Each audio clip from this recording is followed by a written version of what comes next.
welcome to Time for Change, dropping gems every other Tuesday. I know in the Washington, D.C. area, we was hit with a lot of snow and a lot of ice. And I was not able to get where I needed to be able to record. So I apologize about that. I know y'all been tweaking to get back to me. That's the word that we say in Washington, D.C.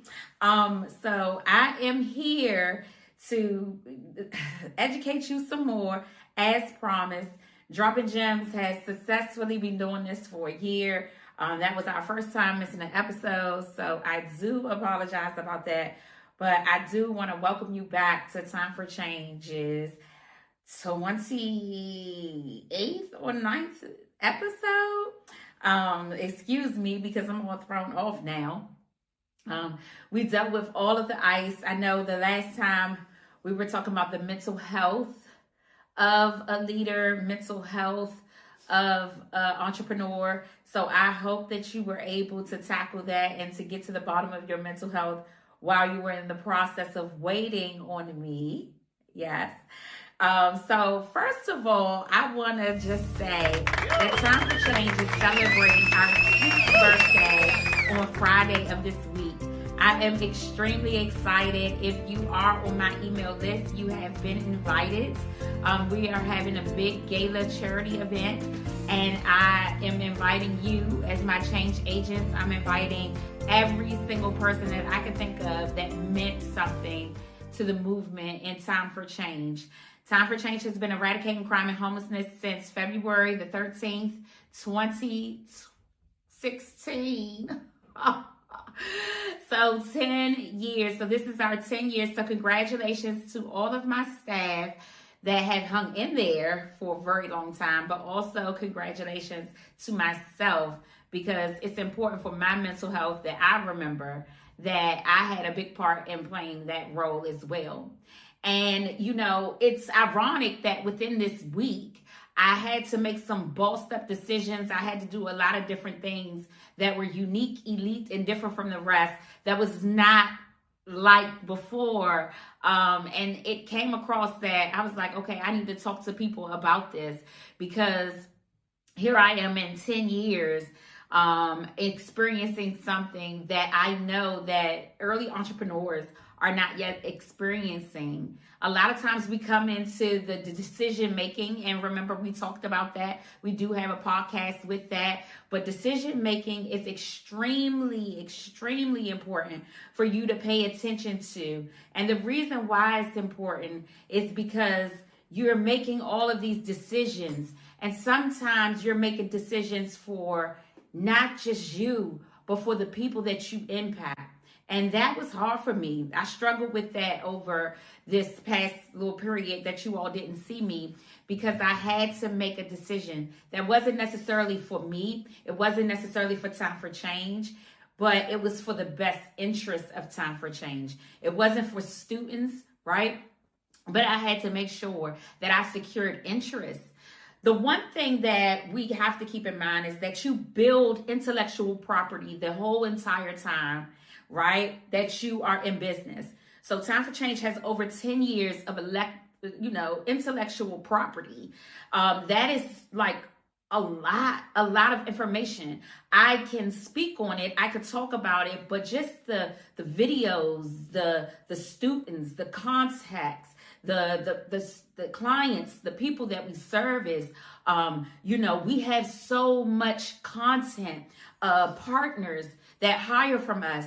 Not just one, not just two, not just three, but over 250 partners that hire from my employment agency, knowing the work that we do, right? We've built a conglomerate of individuals that know all different types of people, but that know the people because of Time for Change, right? So I've been like in the midst of those waves of people, and and in the midst of that, you could get lost in doing for the people and doing right by the people. And I say that because everybody's interest is not your interest, and sometimes you have to, and the topic for today, you have to have mental control, and you have to remember what that means in the core of your agency or the core of the things that you have done, it's going to be very important for you to pay attention to that, because you can't lose focus of it, even if you're 10 years down the line. And I was just about to, right? And it wasn't a bad thing, but it was a cognitive thing, right? So that's why I want to talk about, mental control and mind control, because you cognitively have got to be able to never forget all of the steps that it took you to get to that point, to never forget what you deem to sacrifice when you make decisions in partnership, when you make decisions that could impact multiple people that work for you, but also the multiple people that come to you, right? So what am I talking about, right? A whole bunch of hoopla, and y'all probably like, what are you talking about? Well, it's one of the biggest gems. The one thing that you have to be able to control is your mind. You have to be able to make a sound and livid decision, but you also have to be able to remember where you come from and where you started, because you cannot lose focus in that moving forward. So it's very important for you to make sure that you maintain that. And this was hard for me. So let me explain why. When you're going through leadership, okay, it's important to understand that you're going to beat yourself up. You're not going to be the best leader that you want to be. It's been plenty of times that I've said that, am I doing this right? Do I think that this is right? Am I doing this wrong? Did I say something wrong? Did I, offer too much? Did I offer too less? These cognitive distortions and things that you are dealing with is to help you to have a clear vision the whole entire time moving forward. It's difficult, but it's necessary. Your brain is working with you, but also against you. You've got to hear that. This is why it's so important for you to have that mental health component, right? Because sometimes you have to say these things out loud to be able to make these sound decisions. All right. So the biggest thing that I've worked on and that I am encouraging you to work on, and one of the gems is the mental control, right? But with mental control is framing. Gem. What does that mean, right? Framing is very important. Because like if you think, and I wrote some of these ideas down, right? So if you think, man, we're short staffed, we're not going to be able to do this. We can't do this. I don't know if I'm going to be able to do this, right? If you frame that into, we are being trusted to do more with less, right? We are being trusted to do more with less. That thought yet alone is saying that I have got to write more. I have got to do more. I have got to get more funding to support my staff that is already working hard, right? It also helps me to scale, right? Because I know that I have this many people, but I know that I had this much work. What are some of the little components that I could break off to still develop the work that we're going to do? That is important in your framing, okay? Yes, you're going to beat yourself up and say, we're short-staffed. It is something that's negative that you're short-staffed. But it's something that's positive when you say we're being trusted to do more with less. These people are trusting you with more and more work. People come to Time for Change and they're trusting me. They're trusting me. They're trusting me. They're like, she's trained these people, but let's just keep on going back to her. She has somebody who's worked for the DC Fire Department for 36 years. Let's trust her. She has a medical director who trusts her leadership. Let's trust her. All of those good things is what is bad, that I don't have enough staff or enough money to pay for the staff. So being able to reframe your thinking is so important in your mind control. You have always got to exude control. And I've said this before in many of the shows. All right. The one thing, I'll just give you another example. We've been doing this for 10 years and we still made it to this point or to that point. We've been doing this for 10 years and we've successfully trained and worked with over 800 people, right? And the capacity of working with all the individuals that we've been working with in the Washington, D.C. area. Nobody could take that from Time for Change, and nobody could take that from Time for Change's CEO, because I was the acting CEO that whole time. So that's another framing, right? A lot of time people get like emotional, people mirror the emotional state of leadership, right? Calm leader, calm team. Anxious leader, anxious culture. This is a nuance. This is like a neuroscience. It's not magic, right? So emotions speed faster than logic. I'm gonna say that again, Jim. Emotions speed faster than logic. I have a lot of staff that I communicate with, and when I talk to them, I always have to calm down before I talk to them, because I'm so passionate about the work, but I want to make sure that they know that I'm passionate about the work, but that I'm still in control. All right? There's no need to be anxious. We're still in control. I still have this, right? Making sure that you mirror the emotion that you want to receive. This is through staff. This is through partnership. This is through anything that you're doing as a leader. All of those actions and all of those behaviors and all of those things that we talked about, you have to be mindful, okay? That is something that you need to be cognizant of. It's not magic. Consistency and predictability. Consistency and predictability. Oh, those words, man. Consistency and predictability are so major. Are so major. When people know what to expect from you, they feel safe. They stop resisting and they follow more willingly. I'm going to say that again because that is a gem. Consistency and predictability. My staff feels safe. My staff don't resist me when I tell them or give them a task.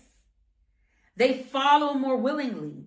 This goes down to even policies, procedures, jobs, whatever the case may be. This goes all the way down to that, because your job description, if you present the job description the way how it needs to be presented, individuals will not expect that you're asking them to do something that they don't know how to do or they weren't assigned to do. Something to keep in mind. Okay? Unpredictable leaders lose trust. So when I become unpredictable and I'm making these decisions and I'm not really, doing what I need to do, I lose the trust of my staff. When I'm not responsive, I lose the trust of my staff. Because they like, well, I can just do whatever I want anyway. Nobody's talking to me. No. I want them to know that they can rely on me, that I'm going to talk to them. I want them to know that when they chat me, I'm going to be right there to answer that question. And if I'm not, it's after hours. And you can bet on that. All right? Consistency builds authority without force. Identity-based motivation. The strongest influence sounds like, this is who we are. This is not how we do things here. People protect their identity more than rules. One point when I couldn't identify or couldn't find anybody, I said, we have got to be responsive. We work this way here. We do these things like this at Time for Change. We, right? You are becoming a we when you have 8 people work for your agency.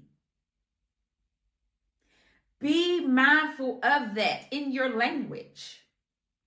Having that much mind control to say, this is not mine. Because it's not. It's not. And if you don't realize that becoming an entrepreneur, I know that you developed, we talked about how much you developed. We talked about how much you put into it. We talked about all of the steps that you needed to take to get into it. But you cannot forget that you are building amongst other people. You need to cognitively make sure that they feel exuded and in control of their positions that they have. That's huge. Huge. This, because when it is that way, they take responsibility and accountability for their actions as it relates directly to their positions. And that's what good leaders do as well. So it's not just them, it will be you too.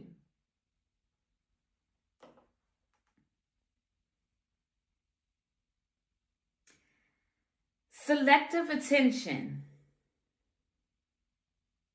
What you praise versus what you ignore. What you reward, highlight, or repeat becomes the culture. Right? I'm going to repeat that because that's a gem and it's major. Selective attention. What you praise versus what you ignore. What you reward, highlight, or repeat becomes the culture. When I talk about time for change, I'm eradicating crime and homelessness by way of employment. We are unique, elite, and different from the rest. What makes you elite and unique and different from the rest? We here value all of the individuals who we service from ages 11 to 85. We are providing services to all trauma-informed individuals. And we love that. And we are trauma-informed here at this agency. What is it that you bring? I just said that, but a lot of my staff could repeat it. I praise them for being able to repeat it. So that way they are aware, right? So they are aware. All right. Now, praise outcomes only, shortcuts increase.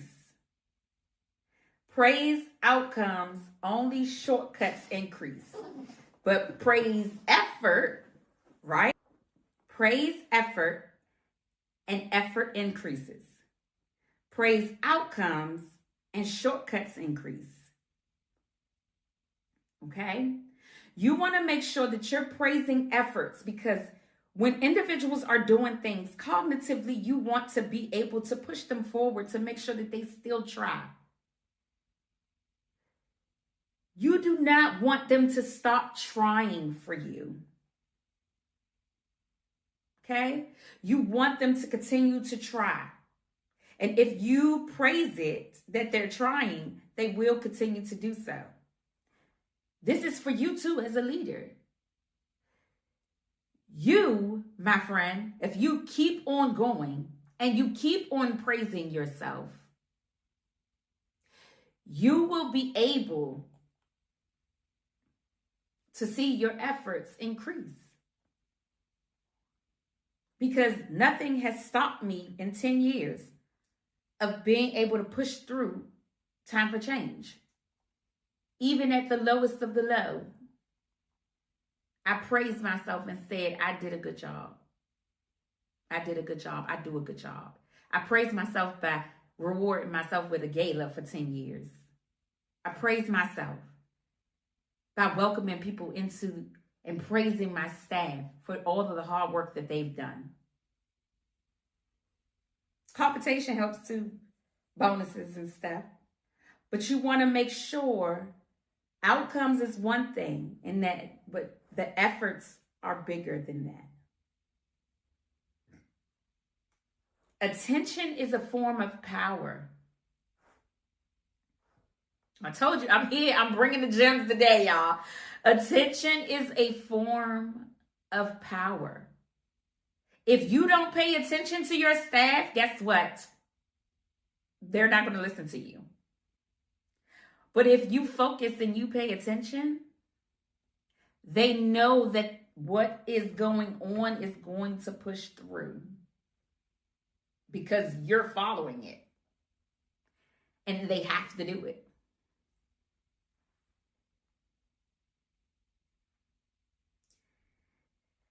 Psychological safety, all right? This is like a hidden lever of communication and cognitive and mental control. When people feel safe to speak, safe to fail, and safe to disagree, they will give you, wait for it, they will give you honesty, creativity, and loyalty. Honesty, creativity, and loyalty. When I tell you I love when my staff are honest, even if it's bad, when they are honest and they tell me this is what it is, I say, how can we fix it?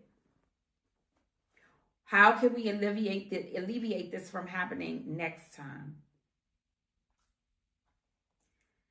And that builds their ability to create systems and put things in place so that we can have things grow.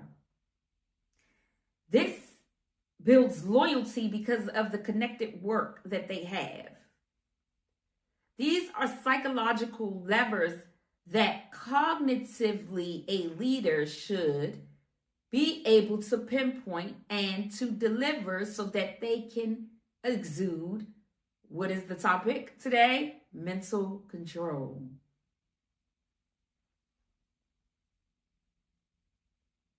Authority without intimidation. Authority without intimidation. True authority comes from competence. I do my work, I do it well, and people know it. I'm very fair. I set clear boundaries of things that you could do and that you cannot do. And I follow through. This is related to also outside partners. This is related to the outside of the agency and the inside of the agency.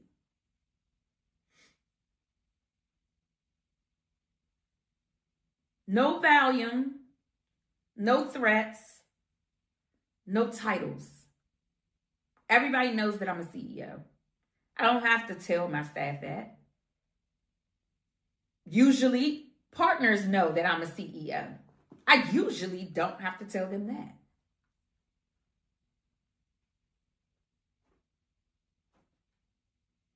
Quiet authority lasts longer. Even when you're in these meetings with these leaders, you slow walk all the way until you need, right, to state your position. I know I had to do it most recently. The big truth in mental control is that if you find yourself participating in manipulation, that will work short term. Ethical influence works long term. When I do everything right, I last longer. I'm in the business for 10 years. These other businesses, I don't know. But I know that because I do everything right, nothing comes back to bite me. Because I'm doing everything right. And my effort is unmatched. That I'm going to make sure that time for change is successful. The ethically correct way. Because I don't have to manipulate anybody to know that we're doing great. I don't have to manipulate anybody to want to do things for Time for Change. I just ask. They either do it or they don't. All right? The best leaders don't control minds. They shape environments that surround them. They set meaning. They mold behavior, and they earn trust. If you want, replay this video so that you could go back to feel connected to the words and to the things that I'm saying. Make it applicable to what it is that you're doing. Because I speak from a CEO of a nonprofit. I speak from a CEO of a for-profit, but that I run myself, right? I run these things, so I'm giving you insight in what you need to move forward. Mental control is important, but mental control for you to respond in certain ways, and mental control for them, or them being your staff, to react in a certain way, partners to react in a certain way, you must maintain the mental control. Jim. Yes. You must maintain the mental control. And mental control is not amongst just you, leader, you change agent, you viewer. Mental control is amongst every single person that you have to come into contact with for your growth and for your business. Yeah. It's a pretty unique, elite, and different from the rest topic. It's a topic that, you didn't think I was going to talk about. You didn't even think about this because your growth was not there. I don't know if you got that from all of the other episodes when I was talking about decision making and all of that other stuff. But this is bigger than decision making. This is developing a culture of you exuding control over your thinking. Reframing things that you might think that is causing these negative thoughts for you not to move through. You've got to be in a position to know that these thoughts and these thinkings and all of the way how you think about yourself and about your business and all of the confidence that you're building and all of the things that you're praising amongst your staff has got to be in a way that's not in a manipulative shape, fashion, or form. Also, it has to be ethically bound. Always do the right thing, because then when it comes back, you don't have to worry about it. I would like to thank you for coming to Time for Change, Droppin' Gems episode on Time for Change birthday week. Yay! I would like to thank you for listening to Tanya Ridley, your favorite clinician, giving you the business perspective of, business and entrepreneurship, the clinician's perspective. I want you to know that I'm here for you to help you with your mental capacity to grow into something that you can look back at and see that you have meticulously grown mentally to be able to sustain a company or a business. I've been doing it for 10 years. I'm glad that you chose to listen to me. If you have any questions, please feel free to drop them in the chat. Please feel free to email me. I look forward to speaking to you next 2 weeks, 6 p.m. every other Tuesday, if weather prevails. Y'all have a wonderful, wonderful day. Follow us at Time for Change Consult. Subscribe on YouTube and like us, okay? I'll talk to you soon. Bye-bye.